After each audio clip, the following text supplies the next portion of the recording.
আসসালামু আলাইকুম everyone. SSC 26। So ভাইয়া তোমাদের শর্ট সিলেবাসে যেই অধ্যায়গুলো আছে এই অধ্যায় থেকে কোন কোন অধ্যায় যদি তুমি পড়ো তাহলে তুমি 100% মার্ক উঠাতে পারবে। দেখো তোমাদের কিন্তু শর্ট সিলেবাসে যেই কয়টা অধ্যায় আছে এগুলোর মধ্যে কিন্তু গণিতে কিন্তু অনেক বেশি, তাই না? ফিজিক্স কেমিস্ট্রিতে তো কয়েকটা অধ্যায়, কিন্তু গণিতে কিন্তু 8টা অধ্যায় এবং বিভাগ আছে তোমার কিন্তু 4টা। সো প্রত্যেক বিভাগ থেকে কিন্তু আলাদা আলাদা কোয়েশ্চেন করবে। সো তুমি কিভাবে পড়বা এবং কিভাবে পড়লে এসএসসি এক্সামে, যেহেতু সামনেই তোমাদের এসএসসি এক্সাম, সো টেস্ট পরীক্ষার পরেই 2-3 মাস পাবা। সো এখনো যে সময় আছে তুমি যদি ওই সময় প্রপারলি ইউটিলাইজ করতে পারো এবং প্রপারলি যদি একটা গাইডলাইন অনুসারে একটা প্রস্তুতি নিতে পারো তাহলে তুমি এসএসসি এক্সামে 100% মার্কই উঠাতে পারবে। সো কিভাবে তুমি উঠাবা তার আগে আমরা দেখি যে আমাদের কোয়েশ্চেন কি কি থাকবে। দেখো আমাদের যে সিকিউ, যেটা আমাদের এসএসসি মেতে আমাদের সিকিউ 8টা থেকে কিন্তু আমাদের 5টা দিতে হবে। কয়টা দিতে হবে? 8টা থেকে 5টা দিতে হবে। এমসিকিউ থাকবে 30টা আর শর্ট কোয়েশ্চেন আমাদের কি 10টা আনসার করতে হবে। সো এই হচ্ছে আমাদের যে সিকিউ, এমসিকিউ আর হচ্ছে শর্ট কোয়েশ্চেন। এখন ভাই তোমাকে আগে এইটা বুঝতে হবে যে সবগুলো কি এলোমেলোভাবে আসবে না। এই যে বীজগণিত আছে না, এই বীজগণিত থেকে থাকবে কিন্তু তোমার 2টা। এই বীজগণিত থেকে 2টা, ক বিভাগ এখান থেকে 2টা, গ বিভাগ 2টা, মানে জ্যামিতি থেকে 2টা থাকবে। তারপর হচ্ছে ত্রিকোণমিতি আর হচ্ছে পরিমিতি থেকে 2টা থাকবে, আর হচ্ছে পরিসংখ্যান থেকে কি 2টা থাকবে। তার মানে আমরা তো এইটা জানি সবাই যে পরিসংখ্যান সবার জন্য ইজি এবং সবার জন্য খুব সহজ একটা চ্যাপ্টার। সো এইখান থেকে কিন্তু দেখো প্রত্যেকটা বিভাগ থেকে থাকবে 2টা করে। দিতে হবে কয়টা? মিনিমাম একটা দিতে হবে। কয়টা আমাদের এখান থেকে মিনিমাম একটা দিতে হবে, এখান থেকে একটা, এইখান থেকে একটা, আর হচ্ছে এইখান থেকে একটা। তার মানে কি আমাদের প্রত্যেকটা বিভাগ থেকে আমাদের একটা করে দিতে হবে, এটা আমরা বাধ্য, তাই না? সো তার মানে আমাদের দেওয়া লাগে 5টা, আমরা পাইলাম 4টা। তো সো আমাদের একটা প্রশ্ন আমরা কোন জায়গা থেকে দেবো এটা ডিপেন্ড করে আমাদের উপর। সো যেহেতু পরিসংখ্যান অধ্যায়টা সবার কাছে কি সহজ, আর এটা হচ্ছে একটা আলাদা বিভাগ, তার মানে এখান থেকে 2টার মধ্যে থেকে যদি তুমি 2টা দিয়ে দাও কোনো সমস্যা আছে না। তোমার কাছে যদি পরিসংখ্যান কঠিন লাগে তাহলে তুমি এটা থেকে দিও না। বাট ম্যাক্সিমাম স্টুডেন্ট যারা আছে তাদের কিন্তু পরিসংখ্যানই, মানে আমরা যারা পাস করতে চাই, অনেকে এই চিন্তা করে যে আমরা পরীক্ষার হলে যে কোনোভাবে পাস করতে চাই তাহলে পরিসংখ্যানটা পড়ে যাই। সো পরিসংখ্যান যেহেতু সবার জন্য সহজ, সবার জন্য ইজি, এজন্য বলতেছি যে পরিসংখ্যান থেকে তো তুমি একটা দিবাই, দেওয়া লাগবেই। এখান থেকে তুমি 2টাই দিয়ে দাও, তাহলে কি হবে? তুমি অলরেডি একটা অধ্যায় যদি তুমি ভালোভাবে পড়ো তার মানে এখান থেকে তুমি 2টা পাইতেছো। বুঝতেছো? এই একটা অধ্যায় যদি তুমি ভালোভাবে পড়ো, পরিসংখ্যানের যে সূত্র রয়েছে, মধ্যক নির্ণয়, প্রচুরক নির্ণয়, হ্যাঁ, তারপর হচ্ছে মধ্যমা বের করা, সো এগুলো যদি তুমি সূত্রগুলো ভালোভাবে বুঝতে পারো এবং চিত্রগুলো একটু সুন্দর করে আঁকতে পারো, প্র্যাকটিস করলে অটো চলে আসবে, তাই না? সো এই পরিসংখ্যান একটা অধ্যায় থেকে কিন্তু তুমি 2টার আনসার করতে পারতেছো। বুঝতেছো এটা কত ইম্পর্টেন্ট? আগে এটা শেষ করো, খুবই ভালো হবে। সো পরিসংখ্যান থেকে তুমি কি করবা? 2টাই দিয়ে দিবা। তারপরে দেখো এই যে ত্রিকোণমিতি আর হচ্ছে পরিমিতি, তার মানে কোন অধ্যায়? এই যে 9, ত্রিকোণমিতি আর হচ্ছে পরিমিতি 16 আর হচ্ছে 9, এই 9 আর হচ্ছে এই 16, এই 2টা অধ্যায় থেকে 2টা থাকবে। তার মানে তোমাকে দিতে হবে একটা। তুমি কিন্তু 2টা পড়লে কিন্তু 2টা পাবা, বাট দিতে হবে কয়টা? একটা। তুমি কিন্তু 2টা দিতে পারবে না, মাইন্ড ইট। সো যে কোনো একটা অধ্যায় যদি তুমি এমন ভাবে পড়ো যে এই অধ্যায় থেকে যে কোনোভাবে আসুক আমি পারবো, যদি এই ক্যাপাবিলিটি নিয়ে পড়তে পারো তাহলে হয় ত্রিকোণমিতি না হয় পরিমিতি, যে কোনো একটা অধ্যায় পড়ে ফেলো, তোমার কাছে যেটা সহজ মনে হয়। অনেকের কাছে ত্রিকোণমিতি কঠিন লাগে, সূত্র জাস্ট ক্যালকুলেশন। অনেকের কাছে পরিমিতিটা কঠিন লাগে। সো যার কাছে যেটা ভালো লাগে এই 2টা থেকে একটা পড়ে ফেলো। তবে হে এমনভাবে পড়তে হবে যাতে তোমাকে আবার এইখান থেকে আটকা না ফেলে। এমনভাবে পড়লা এইটাও পারি না এইটাও পারি না, এখান থেকে কিন্তু একটা দিতে হবে।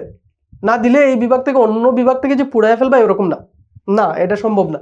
সো তোমাকে এই বিভাগ থেকে যেহেতু দিতে হবে, যে কোনো একটা অধ্যায় এমনভাবে তুমি পড়ো যাতে তোমাকে কোনোভাবে আটকাতে না পারে।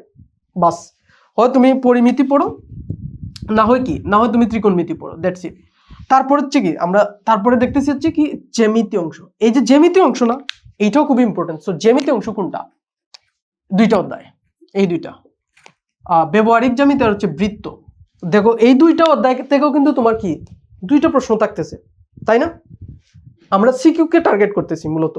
সো 2টা অধ্যায় থেকে তোমার কিন্তু 2টাই থাকতেছে। সো তুমি হয় ব্যবহারিক জ্যামিতি না হয় বৃত্ত, যে কোনো একটা পড়ো। যেহেতু হাতে সময় কম, তুমি চাইলে সবকিছুই পড়তে পারো, নো প্রবলেম, তুমি চাইলে সবই পড়তে পারো। সো যদি তুমি এই ব্যবহারিক জ্যামিতি অথবা বৃত্ত যে কোনো একটা ভালোভাবে কমপ্লিট করো, দুইটা অধ্যায় থেকে দুইটা থাকবে, এটা মাস্ট। যাদের ব্যবহারিক জ্যামিতি ভালো লাগে, অনেকের আঁকাআঁকি ভালো লাগে, সো তোমরা এই ব্যবহারিক জ্যামিতি করতে পারো। আর যাদের মনে করো যে বৃত্ত কিন্তু খুবই সহজ এবং ইম্পর্টেন্ট একটা চ্যাপ্টার, এখানে কয়েকটা তোমার উপপাদ্য আছে যেগুলো পড়লে কমন চলে আসে, প্রতি বছরই আসে, সো বৃত্ত পড়ে ফেলবা, না হয় কি ব্যবহারিক জ্যামিতি, তোমার যেটা ভালো লাগে। বাট দুইটা থেকে একটা টার্গেট করো, দুইটা টার্গেট করেও তুমি একটা দিতে হবে, একটা টার্গেট করেও তুমি একটা দিবা।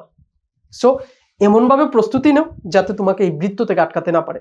কয়েকটা ভাইয়া তুমি কিভাবে পড়বা, তুমি প্রথমে যে অধ্যায়গুলোর বেসিক কমপ্লিট করবা, এটা প্রত্যেকটা ভিডিওতে আমি বলি, আগে বেসিকটা কমপ্লিট করবা, তারপর হচ্ছে সিকিউ করবা, তারপর হচ্ছে কি করবা, এমসিকিউ করবা। আর হচ্ছে তুমি বোর্ড কোয়েশ্চেন 2020 থেকে 25 পর্যন্ত, ভাইয়া 2020 থেকে 25 পর্যন্ত তুমি যে সিকিউ এমসিকিউ আছে এগুলো সলভ করতে থাকো, সিকিউ এমসিকিউ সলভ করতে থাকো, দেখবে এগুলো একেবারে ফানি হয়ে যাবে, একেবারে ইজি হয়ে যাবে। সো তাহলে কি এই জ্যামিতি থেকে আমাদের থাকতেছে হয় ব্যবহারিক জ্যামিতি আমরা পড়বো, না হয় কি বৃত্ত পড়বো। তোমার যেটা ভালো লাগে এইটাই পড়ো, এমন ভাবে পড়ো যাতে ওইখান থেকে প্রশ্ন আসলে তুমি 100% পারো। কিভাবে পারবা, তুমি বেসিকটা কমপ্লিট করো, সিকিউ করো, এমসিকিউ 5 বছর যদি পারো, 2-1 বছর পিছনে যেতে পারো, 18-19ও করতে পারো, তাহলে অনেক ভালো হবে। তারপরে দেখি, তারপর হচ্ছে কি বীজগণিত, এইটা দেখো, এটা খুবই ইম্পর্টেন্ট, আর এইখান থেকে আনসার করাটা একটু ডিফিকাল্ট। দেখো আমাদের এইখানে কিন্তু 3টা অধ্যায়, সেট ফাংশন, বীজগণিত রাশি, আর কি বীজগণিত অনুপাত সমানুপাত। এখান থেকে কিন্তু এই বীজগণিত রাশি আর বীজগণিত অনুপাত সমানুপাত কিন্তু কি করতে পারে, মিক্স করতে পারে। সো তুমি এইখান থেকে যেহেতু দুইটা থাকবে, সেট ফাংশন থেকে একটা পাওয়ার পসিবিলিটি আছে। যদি তুমি সেট ফাংশনটা খুব ভালোভাবে করো, একটা থাকার সম্ভাবনা বেশি। বীজগণিত আর বীজগণিত রাশি থেকে একটা থাকতে পারে, অথবা বীজগণিত রাশি থেকেই দুইটা থাকতে পারে। সো এইটা তুমি ভালোভাবে পড়ে ফেলবা।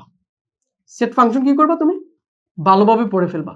এই যে সেট ফাংশন, সেট ফাংশনটা তুমি এমন ভাবে পড়বা যাতে এইখান থেকে প্রশ্ন আসলে তুমি মিস না হয়। এটা কিন্তু ইজি, সহজ একটা চ্যাপ্টার। আর বীজগণিত রাশি আর হচ্ছে বীজগণিত অনুপাত সমানুপাত, এই দুইটা অধ্যায় থেকে যেটা একটু ভালো লাগে সেইটা একটু পড়ে যাইও, যাতে তুমি ব্যাকআপ হিসাবে দিতে পারো। ওকে, তো বিশেষ করে ফোকাস রাখবা এইটাই, কারণ এইটা থেকে একটা আসবেই, আসার পসিবিলিটি 90%। সো এই অধ্যায়গুলো যেভাবে বলছি এইভাবে যদি তুমি প্রিপারেশন নাও, তাহলে কিন্তু তুমি 5টা কিন্তু ইজিলি আনসার করতে পারতেছো। আর এমসিকিউ দেখো, এমসিকিউ কিন্তু তোমাদের ক বিভাগ থেকে এমসিকিউ থাকবে কয়টা, 12টা থেকে 15টা থাকবে। তার মানে ওই যে মান নির্ণয় যেগুলো আছে না, সেট ফাংশনের কিছু বেসিক জিনিসপত্র যেগুলো আছে, বই পড়লে তুমি পারবা, আর বেসিক গুলো ক্লিয়ার করতে হবে। তারপরে হচ্ছে বীজগণিত রাশির যে সূত্রগুলো আছে না, সূত্রগুলো অ্যাপ্লিকেশন করে কিভাবে মানটা বের করতে হবে এগুলো। তারপরে হচ্ছে এগুলা থেকে থাকবে কি 12 থেকে 15টা। সবচেয়ে ইম্পর্টেন্ট হচ্ছে খ বিভাগ। দেখো এমসিকিউ এইখান থেকে জ্যামিতি অংশ থেকে 10 থেকে 13টা থাকবে। তার মানে তুমি যদি ব্যবহারিক জ্যামিতি আর বৃত্তটা ভালোভাবে পড়ো, মানে ওর বেসিকটা যদি তুমি ক্লিয়ার করতে পারো, তাহলে দেখবে 10 থেকে 12টা তুমি 10টা তুমি পেয়ে যাবা, কমন পেয়ে যাবা। সো এইটা থেকে তুমি খুব সহজে কিন্তু আনসার করতে পারবে। আর এইখান থেকে তুমি যে সেট ফাংশন হচ্ছে জ্যামিতি, বীজগণিত রাশি আর হচ্ছে কি বীজগণিত অনুপাত সমানুপাত, এইটার বেসিকটা তুমি কমপ্লিট করো, দেখবা এখান থেকে দেখো এমসিকিউ কিন্তু বেসিক কোয়েশ্চেন, তাই না, বেসিক থেকেই চলে আসে। আর যে শর্ট কোয়েশ্চেন যেগুলো, এগুলো হচ্ছে তুমি যখন সিকিউ করবা, এখানের খ নাম্বার যেটা আছে না, ওইটাই দিয়ে দিবে তোমাকে, ওইরকম টাইপের কোয়েশ্চেনই আসবে। সো এইটা করবা। আর হচ্ছে দেখো গ বিভাগ থেকে একেবারে কম আসবে, তাই না, গ বিভাগ তো একটা অধ্যায়, ঘ, তাই না, এই দুইটা মিলে 5টা থেকে 6টা আসতে পারে। সো এই দুইটা বিভাগ তুমি যেমন এমসিকিউর জন্য বেসিক পড়া লাগবে না, বাট সিকিউর জন্য খুব ভালোভাবে পড়তে হবে। কিন্তু পরিসংখ্যান পারলে এখান থেকে এমনিতেই তুমি 2টা পাবা, তাহলে তো হয়ে যাচ্ছে, তাই না। 25টা তুমি ইজিলি আনসার করতে পারবা। 25টা আনসার করলেই তুমি মোটামুটি 100 বলতে না, তুমি এখানে 95 কিন্তু পাবা, 95ই আনসার করতে পারবা। সো যেই প্রসেসের কথা বলছি, ঠিক ওই প্রসেসে যদি তুমি প্রস্তুতি নেও, তাহলে দেখবা তুমি এসএসসি পরীক্ষাতে খুব ভালোভাবে, খুব অল্প সময়ের মধ্যে একটা ভালো প্রিপারেশন নিয়ে, তবে বোর্ড কোয়েশ্চেন তোমাকে বারবার সলভ করতে হবে, কিন্তু খেলাটা কিন্তু এই জায়গায়।